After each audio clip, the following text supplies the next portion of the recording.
Like zombies searching for brains in a classic horror flick, spring mushroom hunters are seeking out brains of their own.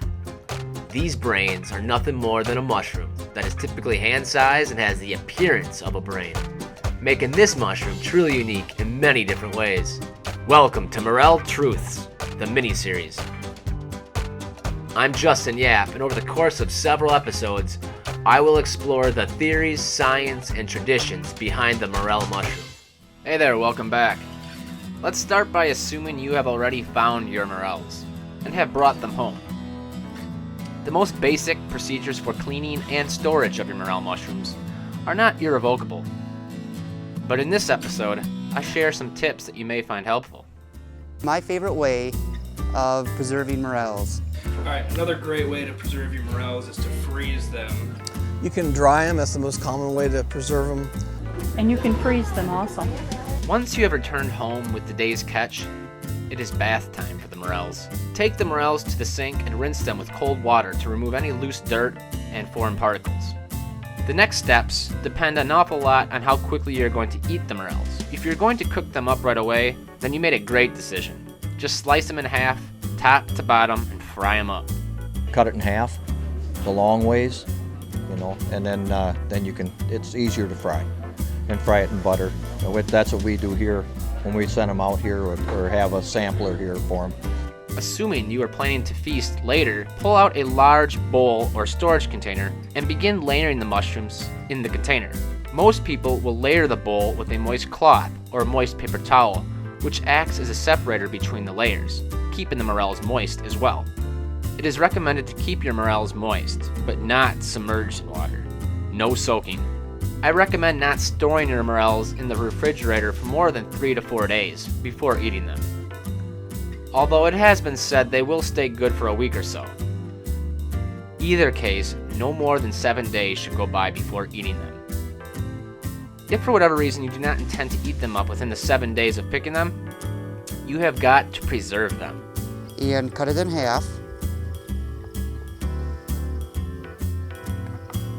Make sure there's no bugs or debris in it.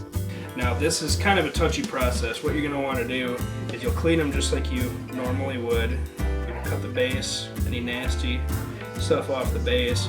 You're going to cut them in half. You'll want to probably just real quick brush this stuff off of them. You can dry them in a food dehydrator or just out in the sun, or you can string them up and dry them, air dry them. The best way to preserve the morel for lasting flavor, in my opinion, is to freeze the morels. Start by cutting the morel in half, just after the bath stage. Then place a single layer of frozen morels on a non-stick cookie sheet. Place in the freezer and let sit for 3 hours. When the morels are most likely frozen, place them in a Ziploc bag and remove all excess air. Vacuum pack if you can. By freezing them on a cookie sheet first, before placing them in the Ziploc bag, you will ensure they don't freeze together or stick to one another, which would only turn them into a big pile of mush when you go to unthaw them. I have had some in the freezer for, I know, at least 9 months and pulled them out and they tasted just as fresh as the day I picked them, so. Frozen morels are still delicate, so place the Ziploc in a protective container, or make a special place in the freezer so they don't get damaged. Another great way to preserve them right away is to dehydrate the mushroom. Grab my drying tray and set the morel any way you want. There's really no wrong or right way. Okay, we got our 3 trays. This type of dehumidifier has just a heating coil that heats up, I'm not sure, about I'm guessing 150 degrees.